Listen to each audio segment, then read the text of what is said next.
Et ben voilà, de la gadoue, de la gadoue, de la gadoue, et les pieds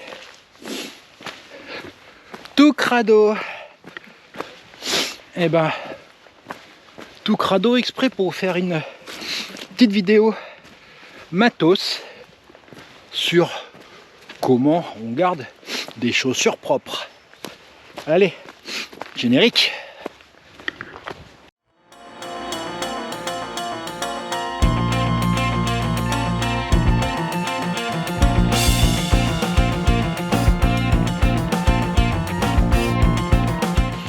J'ai eu plusieurs fois dans les commentaires des demandes, les gens qui me disaient mais comment tu fais pour avoir des godasses propres? Alors, il y a une option, c'est on va les acheter et on les laisse dans le placard, comme ça ça lisse pas. Sinon, comme tu peux voir, moi j'aime bien les pompes, j'en ai pas mal, regarde. Et il y a un truc que j'aime bien, c'est que j'aime bien quand elles sont neuves et qu'elles sont belles.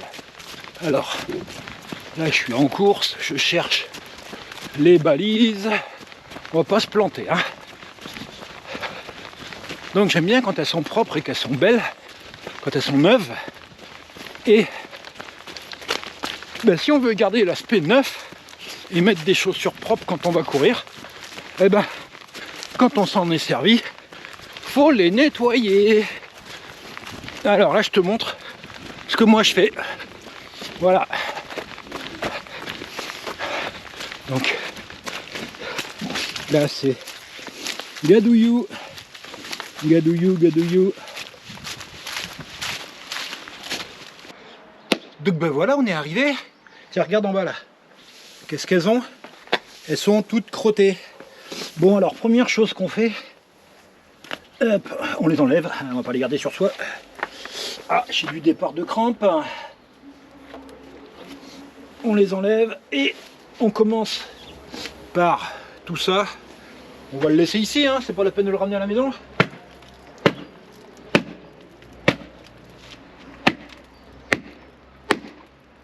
Voilà, ça colle. On en laisse un max ici.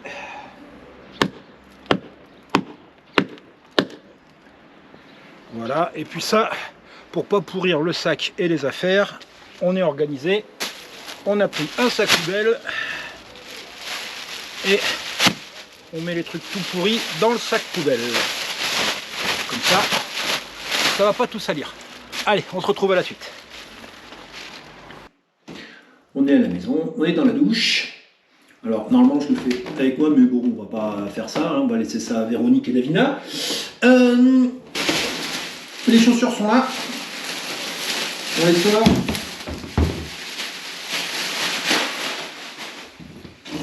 Donc on a deux trucs plein de gadouillou.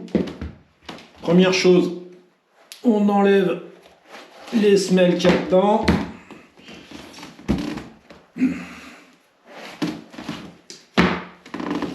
Ensuite, on va prendre la petite brosse qui reste là, qui est là, et essentiellement, enfin uniquement d'ailleurs pour nettoyer les pompes.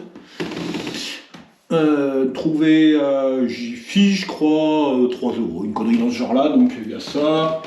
Il y en a une autre petite là, il y en a une autre ici, voilà, il y a plein de brosses, donc on voit qu'elle commence à avoir des heures de vol, mais ça fait le taf. Et ben voilà, c'est tombé. Donc là, on essaie de mettre un peu d'eau chaude parce que l'eau froide c'est froid. On fait ça en rentrant, hein, parce que si tu fais ça le lendemain ou le surlendemain, et ben ça y est, tes chaussures elles vont commencer à morfler, ça a commencé à sécher. Donc avec la brosse, c'est pas compliqué, on brosse bien. Si tu le fais en rentrant, ça prend 2 minutes. Ah, il est chaud. Si tu le fais en rentrant, ça prend 2 minutes. Si tu le fais le lendemain ou le surlendemain, tu as pourri tes chaussures. Et ça prend en plus vachement plus de temps. On en enlève le maximum. Alors faites attention, si vous avez des tuyaux, une tuyauterie qui est un peu soupolée, à pas boucher vos tuyaux.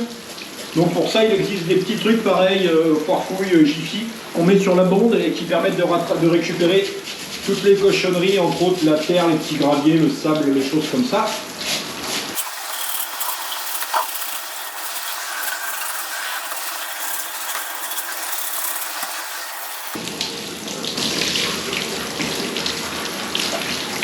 On pense à bien rincer l'intérieur aussi. Parce qu'on a rentré plein de cochonneries.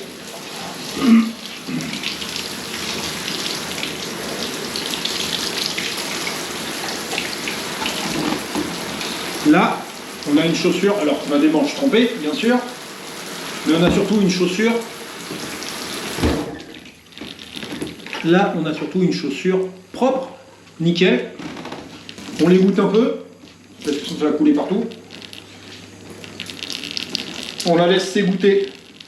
Moi, je la laisse s'égoutter dans le lavabo. Alors après, il faut faire la deuxième, hein, bien entendu, je ne vais pas vous montrer, hein, ça marche pareil. Je la mets s'égoutter dans le lavabo.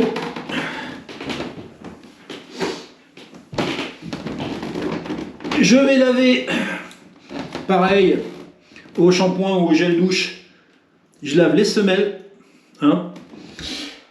Pourquoi je les lave? D'abord parce qu'elles sont crado.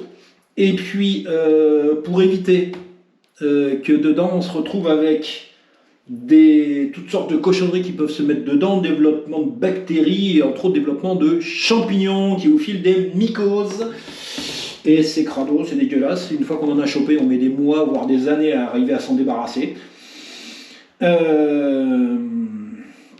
Pour ça, pour éviter les mycoses, petite info.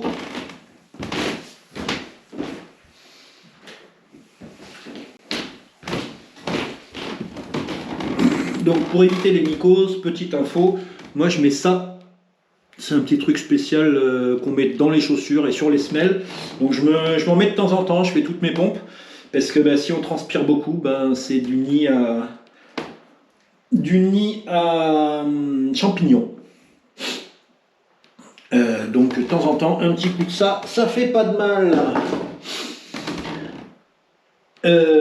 Dernière chose, donc une fois que votre chaussure a égoutté, vous les mettez à sécher, vous la mettez à l'envers, vous la posez à l'envers sur un radiateur pour la mettre à sécher rapidement, parce que si elle reste 2 jours ou 3 jours ou 4 jours, surtout en cette saison où il fait froid, si elle met 3 jours à sécher, ça veut dire qu'elle reste 3 jours mouillée et dedans on se développe encore toutes sortes de cochonneries. Donc voilà, donc tout ça c'est pour garder des chaussures en bon état, propres, et quand je vais les prendre la prochaine fois, j'aurai l'impression qu'elles sont neuves. Si vous ne les lavez pas, vous allez vous retrouver avec toutes sortes de cochonneries dedans, hein, je l'ai déjà dit 3 fois, et en plus le fait de laisser les chaussures sales, vous allez réduire leur durée de vie, et en plus c'est crado, hein, quand on reprend sa paire de pompes. Voilà, ça c'est chacun fait ce qu'il veut, hein. S'il a envie d'avoir des pompes crado, si vous avez envie d'avoir des pompes crado, c'est un autre problème. Mais ça ne joue pas en votre faveur, ni sur tout ce que ça peut développer, ni sur la durée de vie de votre matériel. Voilà. Et c'était la petite mini de la journée. Et puis là, je vais nettoyer la suite, et puis je vais nettoyer le bonhomme aussi, parce que là on rentre juste du trail des Potiers, qui est un super trail, vous avez dû voir la vidéo la semaine dernière. Et voilà, on enchaîne. Allez, salut!